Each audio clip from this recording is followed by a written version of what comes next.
गावत गंगा शंकर सेवत रेवा शंकर तुम भव मेटंती। ओम जय जगदानंदी। नर्मदे हर नर्मदे हर, हर हर नर्मदे, हर हर नर्मदे। साथियों, आज 25 जून 2026 और बड़ा विशेष दिन भी है आज का। आज निर्जला एकादशी भी है, तो नर्मदा तट वासियों के लिए बड़ा, ये नर्मदा तट वासियों ही क्यों कहें, हम सभी के लिए, लगभग हमारे सनातन धर्मियों के लिए बड़ा विशेष ये एक दिन होता है, जहाँ पे लगभग सभी माताएं, हमारी बहनें एकादशी का निर्जला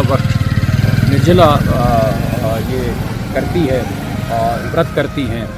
और हमारे श्रीमती जी को भी हमने बहुत मना किया, पर वो भी बिल्कुल मानने तैयार नहीं, तो वो भी आज का व्रत कर रही हैं।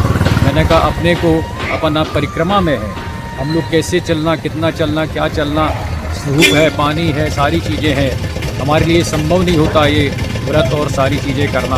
पर वो बोले कि आज मैं किसी की बात की नहीं मानूंगी, आपकी बात नहीं मानूंगी, मैं ये आज निर्जला व्रत करूँगी। तो हमारी देवी जी भी आज व्रत कर रही है निर्जला काफ़ी मना करने के बाद भी, क्योंकि हमने उनको कई बार समझाया है और कई बार बोला है कि मैंने कहा भाई, अपना परिवार का एक सदस्य भी कोई व्रत कर रहा है या कोई जप कर रहा है, कोई पूजा कर रहा है, तो मान के चलिए हम सब कर रहे हैं, हम परिवार के सारे लोग कर रहे हैं।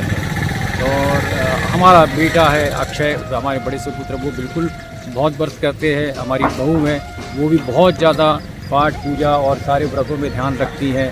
और तो उनको मैंने कहा ये दोनों करेंगे ही करेंगे, पर वो बोले नहीं आज मैं भी करूँगी। मैंने कहा ठीक है, अब आपको हम ज़्यादा मना नहीं कर सकते हैं।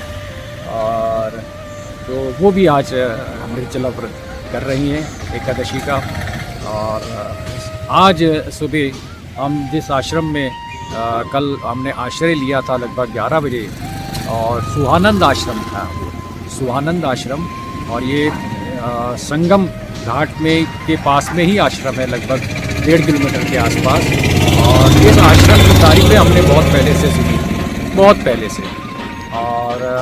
और ये जो संचालन इसका जो करते हैं आश्रम का, वो श्री मुकेश सोनी जी हैं। और मुकेश सोनी जी, मैंने कल भी बताया था, ये SBI के, स्टेट बैंक ऑफ इंडिया के मुख्य महाप्रबंधक के पोस्ट से रिटायर हुए हैं। और रिटायरमेंट के बाद उनने पहले प्रदक्षिणा करी, परिक्रमा करी मैया की पैदल, और उसके बाद उनको जो प्रेरणा मिली मैया से, तो उन्होंने एक बहुत सुंदर आश्रम बना डाला संगम घाट के हेलीपैड के सामने। और मैंने आपको कल आश्रम का पूरा भ्रमण कराया था, आश्रम पूरा अंदर से बाहर से सब दिखाया था। और यकीन मानो साथियों, यकीन मानिए, आदमी स्वयं के लिए कई लोग जो घर बनाते हैं, वो भी इतनी सुविधाएं नहीं रखते हैं अपने घरों में, जितनी सुविधाएं मुकेश महाराज ने अपने आश्रम में रखी है। सारी सुविधाएं, कहीं 1% आप कोई कमी नहीं निकाल सकते, इतनी सुविधाएं उनने दे रखी है। और सारा जो सामान, चाहे कोई भी मतलब कहीं का भी सामान हो, किचन का हो, वॉशरूम का हो या घर का हो, कोई भी सामान, दरवाजे का हो, सारा सामान एक नंबर उपयोग किया गया है। मैं बताया कि कई लोग घर में भी अपना इतना सुविधाएं नहीं रखते हैं जितनी सुविधाएं मुकेश महाराज ने इस आश्रम में रखी है। और ये पूरा का पूरा आश्रम उन्होंने समर्पित कर दिया है हमारी प्यारी माई नर्मदा के परिक्रमा वासियों के लिए। ऐसी सुविधाएं मैंने दिखाया भी था आपको कल आश्रम। तो सोनी महाराज को हमारे तरफ से बहुत साधुवाद, और मैया उनको ऐसी ही शक्ति, बुद्धि, सद्बुद्धि दे कि वो ऐसी परिक्रमा वासियों के लिए सुविधाएँ प्रदान करते हैं। और मैया का आशीर्वाद उनके जीवन भर बना रहे, उनके परिवार के। तो ये सुबह हमने वहाँ से प्रस्थान किया, बाकायदा वहाँ पे जो सेवक है अभिषेक जी है, एक उनके सहायक है जो उनका भांजा ही है रिश्ते में, शुभम नाम है उनका, वो हो गए। और रेवा राम जी महाराज भी मैंने बताया था आपको, ये तीनों बड़े तत्परता से सेवा करते रहते हैं। वो अभिषेक जी ने सुबह भी भोजन हमें वहाँ पे घर से ला के दिया था, मुकेश जी के यहाँ से और आज शाम को भी वहीं से भोजन आया था हमारे लिए, और वो उन्हीं के साथ रहते हैं। मतलब अभिषेक जी ऐसा अलग घर रख लेके रहते नहीं हैं, वो सोनी महाराज के साथ ही रहते हैं, और उनका भांजा भी साथ में रहता है उन्हीं के साथ में। तो वहाँ से भोजन प्रसादी कराई, बहुत अच्छी सुविधाएं हमको दी, सारा सुख सुविधाएँ। और सुबह भी हमें पहले चाय प्रसादी पिलाई, चाय प्रसादी के बाद उन्होंने बाल भोग कराया पोहा का, और उसके बाद हमने वहाँ से गाड़ी में उनने हमको यहाँ पे जहाँ बस स्टैंड है और बस अड्डा कह लीजिए, यहाँ पे उन्होंने हमको गाड़ी में छोड़ दिया, यहाँ पे कार में। और यहाँ पे हम अभी बस का इंतज़ार कर रहे हैं, और हम अपना अगला पड़ाव जो विचार करके रखा है हमने, वो पड़ाव हमारा रहेगा घनसौर। घनसौर ये जबलपुर का ही एक पास का एरिया है, बरगी बांध के पास का एरिया है। वहाँ पे आज हम जाएंगे, और वहाँ पे निश्चित रूप से कोई न कोई आश्रम में हम आश्रय लेंगे, और आज का दिन वहीं आश्रम में ही हम गुजारेंगे, आनंद लेंगे माई के भोजन प्रसादी का। और कल फिर सुबह हम नए अपने नए जो हमारा आश्रम रहेगा उसके लिए हम पड़ाव जो रहेगा उसके लिए हम प्रस्थान करेंगे। और यही मैंने कहा बस का इंतज़ार कर रहे थे, उतना ही में मैंने कहा आपसे कुछ बातें साझा कर लूं, और वो हमको मौका मिला, हमने आपसे दो बातें कर ली। और यहाँ पर इंतज़ार कर रहे, यहाँ पर भी आने के बाद एक बाबा की होटल है पीछे स्टैंड जहाँ मैं बैठा हूँ उसके पीछे, उन्होंने भी आवाज़ दे के बोला कि बाबा चाय पी लीजिए। तो हमने वहाँ भी चाय प्रसादी ली, उनने भी बाल भोग कराया, एक आलू बढ़ेगा। तो आज डबल बाल भोग हो गया। और साथियों मैं बताऊँ आपको, जब मैया ऐसे डबल बाल भोग कराती है तो मान के चलिए आगे निश्चित रूप से हमें शायद आगे कहीं ना कहीं भोजन प्रसादी में अड़ंगा आ सकता, कुछ आ सकता है। तो मैया पहले ही पूरा आपका पेट पूरा भरा कर देती, पैक कर देती है, ताकि आपको आगे की चिंता ना रहे। ये मतलब मेरा एक दो अनुभव है ऐसे थे, इसलिए मैं आपसे बात कर रहा हूँ। पर जैसा भी हो, जो भी हो, मैया आपको कभी भी भूखा नहीं सिखाएगी, भूखा नहीं रुकाएगी, भूखा नहीं सुलाएगी। चाहे चिकने बीहड़ जंगल में क्यों ना हो, आप आ ही जाती है, कोई न किसी के रूप में आ ही जाती है माँ हमारी। जय हो माँ नर्मदे, नमामि देवी नर्मदे, नमामि देवी नर्मदे, नर्मदा निरंजनी सर्व दुख भंजनी, नर्मदा निरंजनी सर्व दुख भंजनी, नर्मदा निरंजनी सर्व दुख भंजनी। नर्मदे हर नर्मदे हर हर नर्मदे, हर हर नर्मदे, हर हर नर्मदे।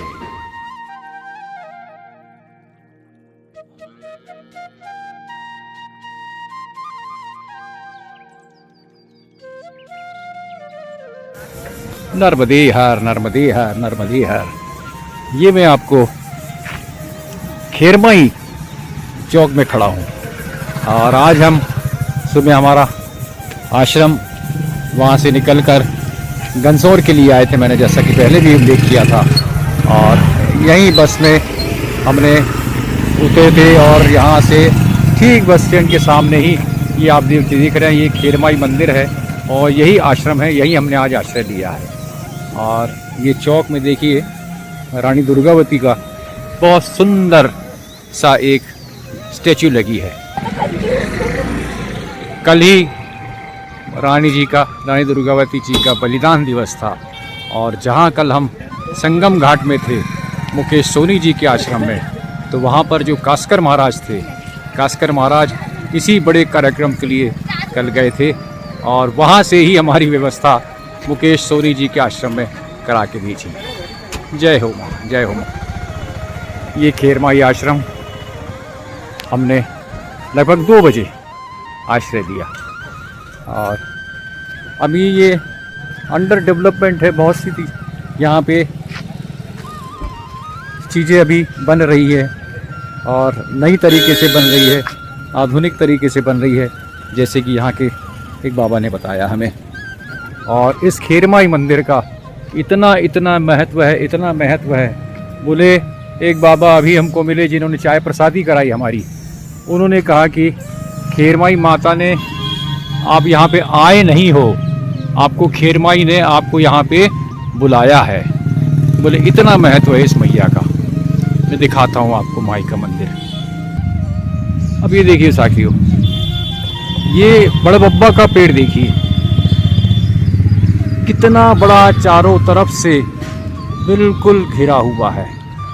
घिरा हुआ कहने का मेरा मतलब ये है कि चारों तरफ से ये मतलब गोलाकार में है, गोलाकार में, जैसे कि एक माली कोई आते हैं और वो उसकी कटिंग करके जाते हैं गोलाकार में। ये बहुत बड़ा आश्चर्यजनक पेड़ में पहली बार देख रहा हूँ, पहली बार देख रहा हूँ। और इतने रूट्स, इतने रूट्स, इतने रूट्स देखिए, कितने प्रॉपरली, कितने बढ़िया तरीके से गोल आकार में रूट्स भी आपको दिख रहे हैं। गोल आकार में देखिए, इसकी जड़ें भी आपको दिख रही हैं। मैंने तो पहली बार देखा है, आप लोगों ने शायद देखा तो मैं जानता नहीं हूँ, पर ये देख के मैं बहुत बहुत आश्चर्यचकित हूँ, बहुत बहुत आश्चर्यचकित हूँ। और शायद इसीलिए पूरे गांव के लोग यहाँ पे दर्शन करने आते हैं। और आज ही हमने देखा, एक बाबा ने नई गाड़ी खरीदी तो वो पूजा पाठ करने यहाँ पे आ गए थे। ये देखिए, ये मैया खेरमाई माई, ये हमारी खेरमाई मैया, ये यहाँ से एंट्री है। मैया के मैं दर्शन कराता हूँ आपको, पूरा गोल आकार में। बहुत बड़ा आश्चर्य, बहुत बड़ा आश्चर्य, बहुत बड़ा आश्चर्य। पूरे गोल आकार में जड़े हैं माई की, पूरे गोल आकार में। माई के दर्शन करें, माई से प्रार्थना करें, माई सबका कल्याण करे। जय हो माँ खेर माई,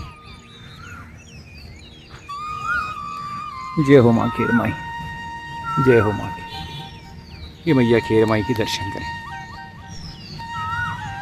बाबा ने यदि हमको ऐसा कहा है कि आप यहाँ आए नहीं है प्लान बना के, आपको यहाँ बुलाया गया है, और ये बिल्कुल 100% सच बात है। हमारा घनसौर का आने का कोई रूट प्लान नहीं था। ये आखिरी में अभी 2 दिन में बना हुआ है, 2 दिन में बना हुआ है। और ये माई की ही कृपा थी, माई ने हमको बुलाया, हम भी यही मान के अब चलने चले। ये देखिए, सुंदर सुंदर, बहुत सुंदर। जय हो माँ, बहुत सुंदर। मतलब खेर माई तो ठीक है, पेड़ को ही, बड़े बब्बा की पेड़ को ही ऐसा लगता है कि बस देखते जाएं। इतना सुंदर कटिंग, ईश्वर की लीला है, ईश्वर की लीला है, प्रकृति है ये, प्रकृति। आप देखिए, मैं और हिस्सा दिखा, जय माता खेर माई, ये बाकी हिस्सा मैं दिखा रहा हूँ। बहुत बड़ा हिस्सा है आश्रम का, और ये सब नए डेवलपमेंट यहाँ पे चल रहे हैं। सारी सुख सुविधाएं जो एक परिक्रमवासी को होनी चाहिए वो यहाँ पे बनाई जा रही हैं। यहाँ हमने आश्रय लिया है। जय हो माता महाकाली। यहाँ हमने आश्रय लिया, यहाँ भी कुछ नया बन रहा है, सारा प्लानिंग के साथ। और जहाँ आश्रय लिया मैं, वो स्थान भी आपको दिखा देता हूँ।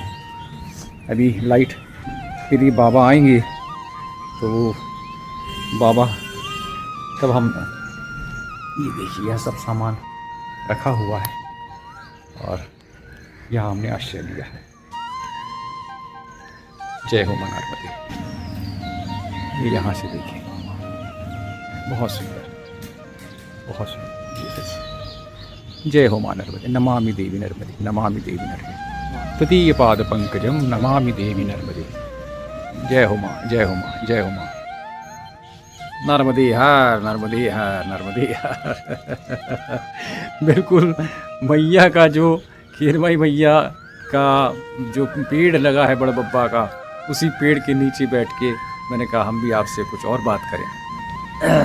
दोपहर में लगभग हम लोग 2 बजे यहाँ पहुँचे, हम और देवी जी बस के द्वारा। और उतरते साथ यहाँ के आश्रम के बारे में कोई जानकारी हमको थी नहीं। हमने फिर सामने ही एक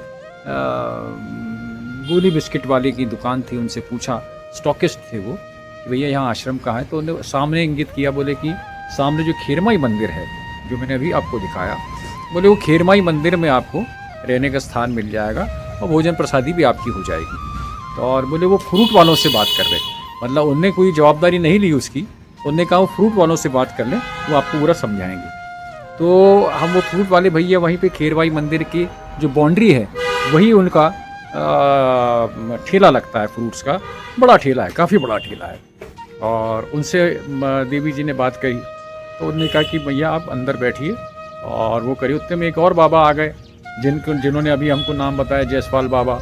और उनने बोला कि हाँ, फिर मैंने आपको बात करी थी कि आपका खाना वगैरह हो गया, नहीं हुआ, क्योंकि फ्रूट वाले बाबा थोड़ा बिजी थे। तो उनने पूछा तो हमने बताया कि नहीं, भोजन प्रसादी तो हमारी दोपहर की नहीं हुई है अभी। और उन्होंने कहा नहीं, आज एकादशी तो उपास है क्या दोनों के? तो मैंने कहा नहीं, मैं तो उपास नहीं किया हूँ, पर हमने कहा देवी जी ने उपास ज़रूर किया है। तो फिर उनने तुरंत फ्रूट वालों को फिर उन्होंने नाम लिया कि महाराज इनको बोले इनकी खाने की भोजन की व्यवस्था कर दें। देखिए मतलब कितने हक से एक दूसरे को कह रहे हैं। वो हक से इसलिए मैं बताऊंगा आपको मैं कारण कि ये 4 लोग लगभग है यहाँ पे जो मैया, खेरमाई मैया की जिनकी आसपास दुकानें हैं। एक तो जो फ्रूट वाले भैया हैं वो हो गए, दूसरा जो जायसवाल जी जिनकी टायर की दुकान है और जिनने हमसे पूछा था, और तीसरे अभी हम चाय प्रसादी के लिए गए थे, उनने भी पैसा नहीं लिया, तो वो एक महाराज हो गए। तो ऐसे ये 3-4 लोग हैं जो आसपास रहे, इनकी दुकानें हैं, उनको जैसी नज़र पड़ती है वो सीधे आश्रम यहाँ पहुँचा देते हैं और अपनी सेवा कार्य जो भी कर सकते हैं वो पूरी करते हैं। और तो उनने उनको बताया बड़े हक से कि बोले इनकी भोजन की व्यवस्था करें। तो बोले ठीक है। तो हमसे पूछा कि आपको क्या रोटी सब? मैंने कहा भाई हम ऐसा कहीं कोई ज़बरदस्ती नहीं है, जो हमको मैया प्रसादी देती है हम पूरा चाव से खाते, आनंद से खाते हैं। तो बोले ठीक है, आप आश्रम में विश्राम करिए, हम आते हैं।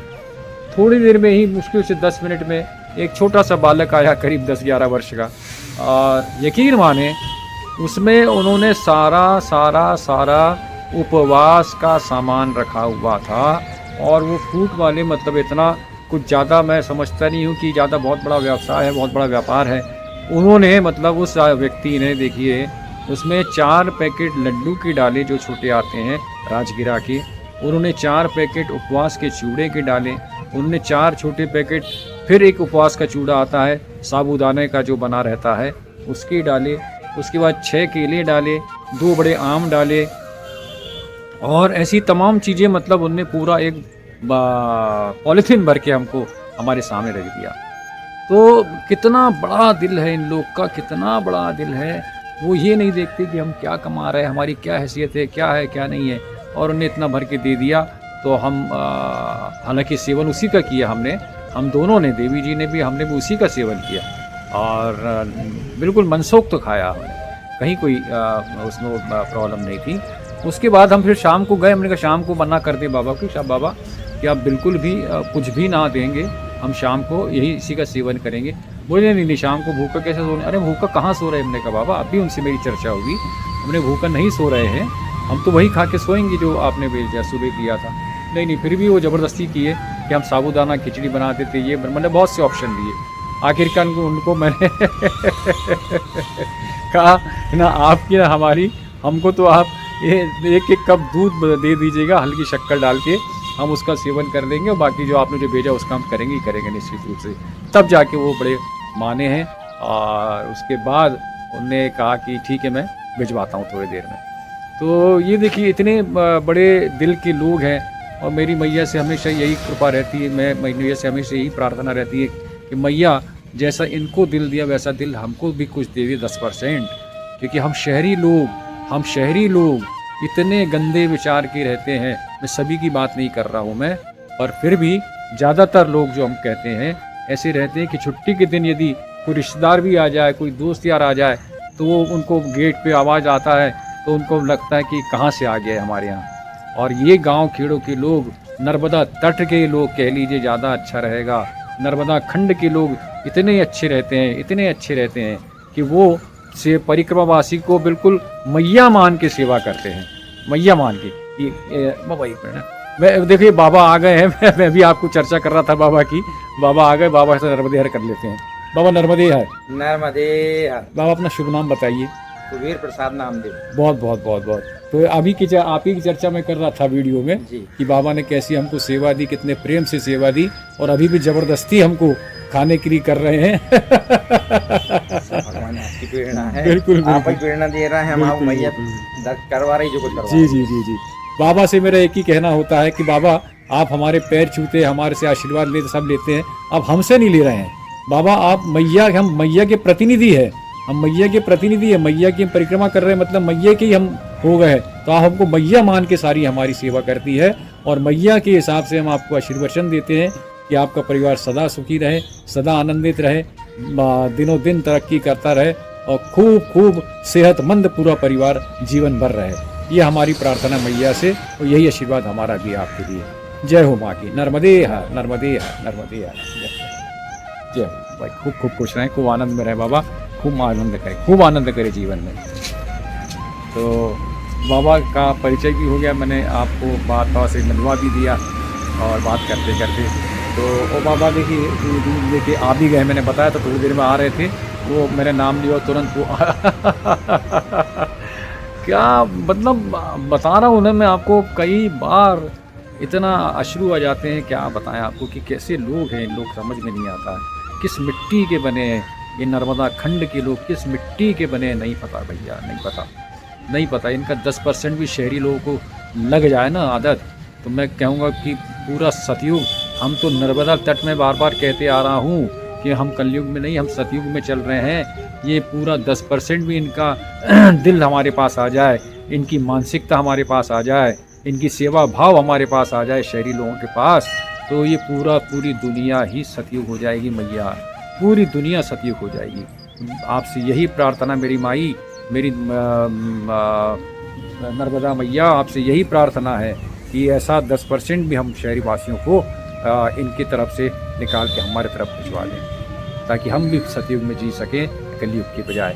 पर मैया जब तक तेरी परिक्रमा में हम तो सतयुग में ही जी रहे हैं, सतयुग में ही जी रहे हैं, आश्चर्यजनक जगत में जी रहे हैं, आश्चर्यजनक जगत में हम जी रहे हैं। जय हो माई नर्मदे। कितने गुणगान गाए माई तेरे, कितने गुणगान गाए। नमामि देवी नर्मदे, नमामि देवी नर्मदे, त्वदीय पाद पंकजम नमामि देवी नर्मदे। नर्मदे जत वीणा वादन्ती, ओ मैया वीणा वादन्ती, झुमकत झुमकत झुमकत, झननन झननन झननन रमती राजन्ती। ओम जय जगदानंदी देवी, बाजत ताल मृदंगा, सुरमंडल रमती, ओ मैया सुरमंडल रमती, तुड़ितानंदी। मैया जी की आरती निश दिन पढ़ गावे, हो रेवा जुग जुग नर गावे, भजत शिवा स्वामी, जपत हरि हर स्वामी, मन वांछित फल पावे। ओम जय जगदानंदी, ओम जय जगदानंदी, मैया जय आनंद कंदी, ब्रह्मा हरिहर शंकर, रेवा शिव हरि शंकर, रुद्री पालन्ति। ओम जय जगदानंदी। कर्पूर गौरतारं संसारसारं, भुजगेन्द्रहारं सदा वसन्तं हृदयारविन्दे, भवं भवानी सहितं नमामि।